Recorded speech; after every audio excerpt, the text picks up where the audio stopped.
Ursula von der Leyen is finalizing the European Commission while former Estonian Prime Minister Kaja Kallas faces scrutiny over her foreign policy stance as she aims to become the EU's next foreign policy chief and one of the Commission's 6 vice presidents. But who will make the cut as the new commissioners, and who has succeeded and who has faltered in winning support for their EU policy vision? Well, joining me now to discuss this and more is Tomasz Zając, analyst at the Polish Institute of International Affairs. Welcome. Thank you for having me. Good evening, sir. Now, welcome. Thank you for having me.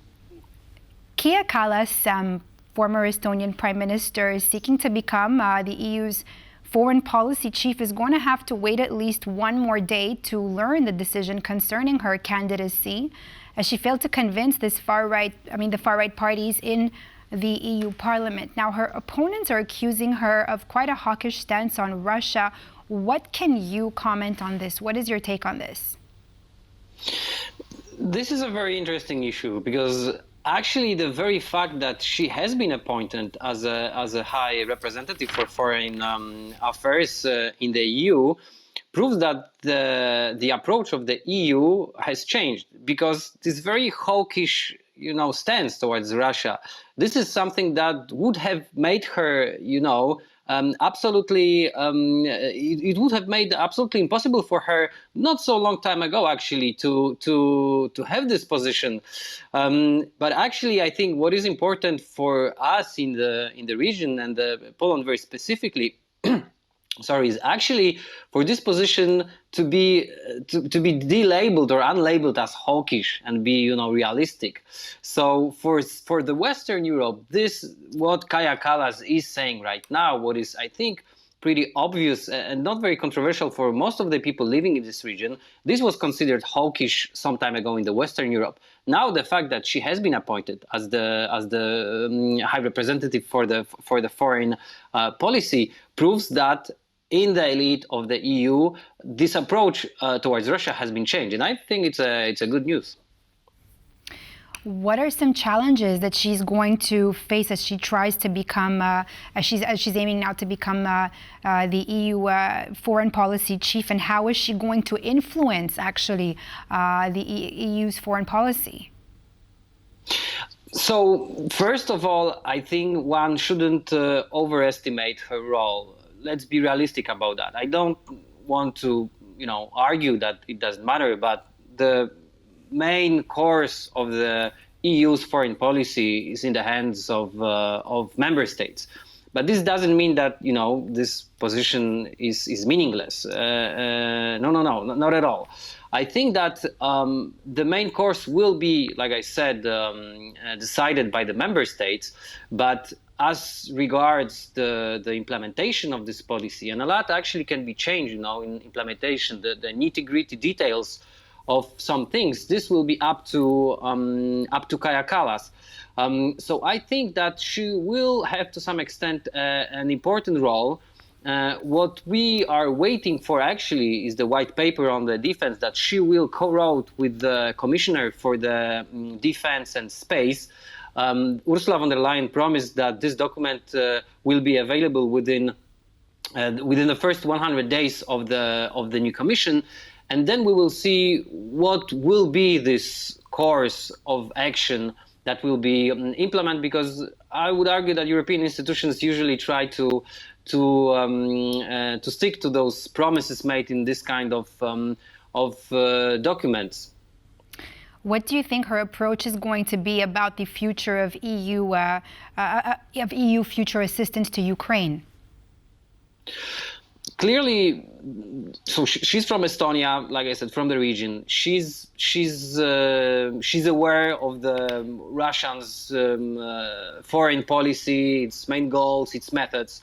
So I wouldn't expect anything dangerous, so to speak, towards Russia. I think she will try to state the course that has been settled since 2022, meaning trying to refrain Russia from further action, trying to higher the cost of any hostile actions of Russia towards any countries of the EU. And I think she will try to do this, but hopefully she will also try and maybe to steer this policy a little more, to be more realistic, meaning that there is this, European Union's foreign policy is the policy of the lowest common denominator. And I think that Kaja Kallas will try to push this denominator to become a little bit bigger in a way that tried for this policy by pushing that too bigger. Do you mean she's going to want to increase EU defense spending? Exactly. Although again, this is a decision that will be made by member states, but High Representative can, just like feed with some ideas. Also has a position, the Vice President of the Commission. She will be present during, all the important high-level talks there. So yeah, absolutely. I think she will try to put this idea on the table. She will try to make this idea be workable.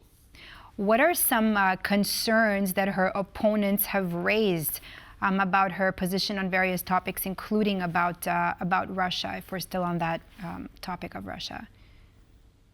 So I think I would say that there are two main issues here. One regards Russia, and the other maybe I would go beside Russia. So the first one is clearly her hawkish, considered by some member states too hawkish, and the way she talks maybe about Russia, her ideas, that this is provocative, that Russia will find this that will interpret these actions as hostile. And this is the very old song, so to speak, that if you will be assertive towards Russia, this will only provoke Russia.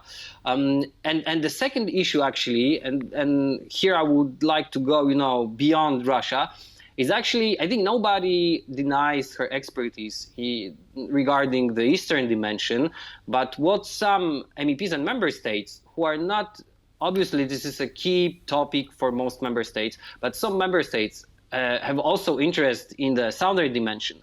So there were many actually, media articles regarding how she was trying to catch up her knowledge regarding the southern dimension, the conflicts there.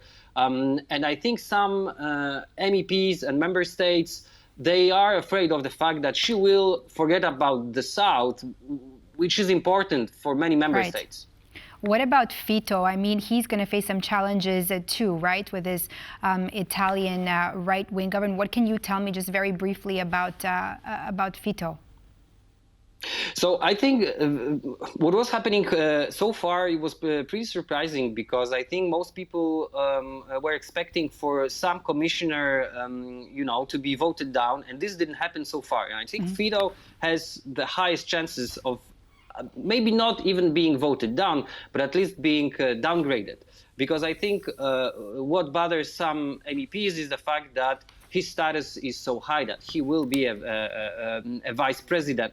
But again, I think Ursula von der Leyen made a good job of coming up with this very precise structure of the European Commission, because if you take away just one puzzle, everything else will fall apart. So I think what is possible is to get rid of his vice president title, but as for voting him down completely, I'm not sure about that. Thank you so much, Tomasz Zając, analyst at the Polish Institute of International Affairs, for all your input this evening. Thank you very much.